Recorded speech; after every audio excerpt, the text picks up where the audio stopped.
Good morning friends, welcome to my channel. मेरी अभिलाषा। कैसे हैं आप सब? उम्मीद करती हूँ बहुत ही ज़्यादा अच्छे होंगे और अपना बहुत अच्छा वाला ध्यान भी रख रहे होंगे। अभी ना फ्रेंड्स सुबह के 8 बज गए हैं और मैं अभी फ़िलहाल बड़की माँ के घर आई हुई हूँ, जो कि मेरे घर के बगल में ही है, जहाँ पे मैं पहले रहा करती थी उसी घर में। क्योंकि आज संडे है और संडे को मेरी बड़की माँ का फास्ट होता है, तो उनको कुछ अर्घ वगैरह देना था, तो उसी को करवाने के लिए मैं सुबह सुबह नहा के आ गई थी बड़की माँ के घर। और वहाँ पे आई हुई थी ये फेयर कलर करने वाली, तो बड़की माँ ने बोला कि तुम भी कलर करवा लो, तो सबसे पहले मैं ये करवा रही हूँ। नहीं तो मुझे खुद से तो ये नहीं हो पाता है करना, और मैं बहुत कम करती हूँ, रेयरली कभी बहुत ज़रूरी होता है तभी मैं पैर कलर करती हूँ।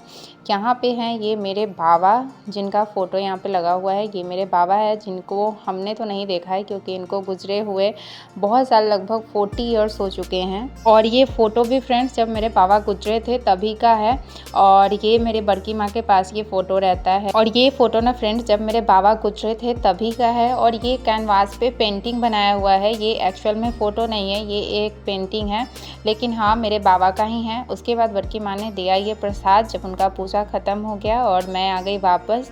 सुबह सुबह मॉर्निंग में ही ना इतनी तेज़ धूप हो गई हुई है फ्रेंड्स, पूछिए मत।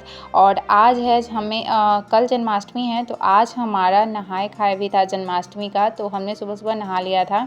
यहाँ पे ना आते ही वासु को प्रसाद दे के बहुत खुशी हुई, क्योंकि इसको बनाना बहुत ही ज़्यादा पसंद है, तो इसलिए सबसे पहले इसने बनाना ही लिया। और उसके बाद मैं आ गई किचन में खाना बनाने के लिए। मेरी बहन की आज तबीयत थोड़ी सी ठीक नहीं लग रही थी, वो बहुत लेज़ी फील कर रही थी, इसलिए मैंने सोचा मैं ही खाना बना लेती हूँ। वो कुछ धीरे धीरे कर रही थी।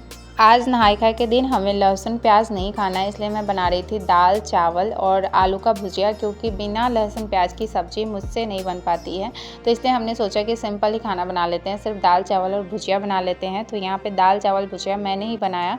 और उसके बाद आज अंश आने वाला था वासु से मिलने के लिए, तो हम लोग बस वेट कर रहे थे। वासु भी वेट कर रहा था कि भैया पता नहीं कब आएगा, और बस थोड़ी देर में अंश भी आ गया। और बस उसके बाद अब वासु की खुशी देख सकते हैं, तुरंत डांस करके अपने भैया को दिखाने लगा।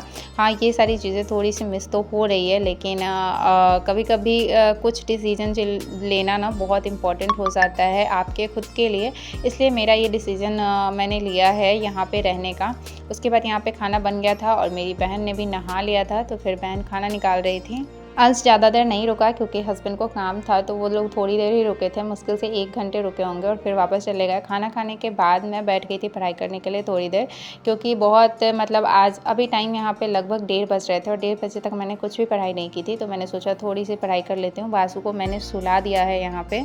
मैं कई दिनों से ना सोच रही हूँ आप लोगों के साथ अपनी स्ट्रैटेजी शेयर करूँ, लेकिन नहीं हो पा रहा है। मैं वो स्ट्रैटेजी वाली वीडियो शूट नहीं कर पा रही हूँ और ना ही वॉइस ओवर में ही अपनी स्ट्रैटेजी आप सभी के साथ शेयर कर रही हूँ। लेकिन मैं सच बताऊँ तो मेरी मेन स्ट्रैटेजी अब ये है कि मैथ्स के लगभग चैप्टर, लगभग नहीं बल्कि टोटल चैप्टर मैंने कंप्लीट कर लिया। अब एक भी चैप्टर बचा नहीं हुआ है, तो अब बचता है सिर्फ प्रैक्टिस की बारी। तो मैंने सोचा है कि फ़िलहाल मुझे 3 घंटे सिर्फ और सिर्फ मैथ पढ़ना है और 3 घंटे में मुझे 40 क्वेश्चन सॉल्व करने हैं, क्योंकि फ़िलहाल 2 घंटे में मेरे से 40 क्वेश्चन सॉल्व नहीं हो पाएंगे, तो इसलिए मैंने 3 घंटे जो है वो 40 क्वेश्चन के लिए रखे हैं, जहाँ पे मुझे 40 क्वेश्चन डेली ही सॉल्व करने हैं। और अगर इस तरह से मैं क्वेश्चन सॉल्व करूँगी तो महीने के एंड तक ना लगभग मैं मैथ्स के 1200 क्वेश्चन सॉल्व कर चुकी होंगी। हालांकि आज मैंने उतना क्वेश्चन सॉल्व नहीं किया, क्योंकि आज मैंने बहुत ही कम देर पढ़ाई करी है, क्योंकि हमें शाम में मार्केट भी जाना था, तो इसलिए बहुत ही कम देर पढ़ाई हो पाई। थोड़ी देर 1 से 1.5 घंटे ही मैं पढ़ पाई, और 1 से 1.5 घंटे में मैंने मुझसे जितना क्वेश्चन सॉल्व हो पाया वो मैंने किया है। साथ में आप लोग हमेशा साइंस के बारे में पूछते हैं, तो साइंस भी मैं अपने जो मैंने बैच लिया है वहीं से मैं फ़िलहाल पढ़ रही हूँ। बायोलॉजी जो है ना मेरा फ्रेंड्स कंप्लीट हो रखा है, सिर्फ फिजिक्स और केमिस्ट्री है जो कि बचा हुआ है। उसको मैं धीरे धीरे कंप्लीट कर रही हूँ। बायोलॉजी के क्वेश्चन मेरे से बन जाते हैं, और केमिस्ट्री के क्वेश्चन ऐसा लगता है ना कि मैं बहुत ज़्यादा पढ़ूंगी फिर भी मैं कभी भी 90% तक नहीं पहुँच पाऊँगी। बहुत पढ़ूंगी फिर भी शायद 50% ही क्वेश्चन सॉल्व कर पाऊँ, और फिजिक्स मुझे ठीक ठाक लगता है, तो उसकी तैयारी देखते हैं। धीरे धीरे तो कर ही रही हूँ, और जैसे भी कर रही हूँ आप लोगों के साथ शेयर करूँगी। उसके बाद हम लोग यहाँ पर रेडी होकर निकल गए थे मार्केट। और इस तरीके से मस्ती करते हुए धीरे धीरे पैदल चलते हुए मार्केट जाना मैं बहुत मिस करती थी वहाँ पे, क्योंकि वहाँ पे तो हस्बैंड के साथ ही मार्केट जाना हो जाता था। यहाँ पे थोड़ी दूर पैदल चले और उसके बाद हमने ई रिक्शा ले लिया, क्योंकि हमें जाना था मुजफ्फरपुर के जो इमली चट्टी में विशाल मेगा मार्ट है वहाँ पे जाना था। हालांकि कुछ खास लेना नहीं था, लेकिन फिर भी हमें मन किया कि चलते हैं मॉल, तो हम लोग चले गए और कुछ ज़्यादा सामान वहाँ से नहीं लिया, थोड़ा बहुत सामान लिया। और यहाँ पे कपड़े वगैरह देख रही थी, लेकिन मुझे लेना तो नहीं था कुछ भी कपड़ा। लेकिन हाँ, जब मॉल जाते हैं तो इन सारी चीज़ों को देखने का तो मतलब लगता है कि अलग अलग तरह की चीज़ें वहाँ पे लगी हुई है, तो हम लोग थोड़ा देखने लग जाते हैं। तो बस देखा, लिया कुछ भी नहीं। जो वासु ने कुछ पसंद किया, वासु का ही कुछ टॉयज़ वगैरह मैंने ख़रीदा और कुछ भी नहीं लिया। कुछ सामान मेरी बड़की माँ ने कहा था, तो बड़की माँ के लिए भी जो सामान उन्होंने बोला था वो हमने ले लिया। मेन आप बच्चों के साथ मॉल जाओ ना, तो बच्चे को लगता है कि मम्मा के पास इतना पैसा है कि पूरा मॉल ही खरीद ले। और मॉल में बहुत ऐसी सारी चीज़ें होती हैं ना कि आपका बहुत सारा पैसा उसमें वेस्ट हो जाता है। तो वही चीज़ें खरीदना चाहिए जो आपकी ज़रूरत की हो। यहाँ पे एक छोटा सा शर्ट मुझे दिख गया जो मुझे बहुत क्यूट लग रहा था, और ऐसी ड्रेस देख के ना मेरा मन करता है कि वासु ना फिर से छोटा हो जाए और मैं ये सारी ड्रेस खरीद लूँ। इतना छोटा छोटा कपड़ा ना मुझे बहुत अच्छा लगता है।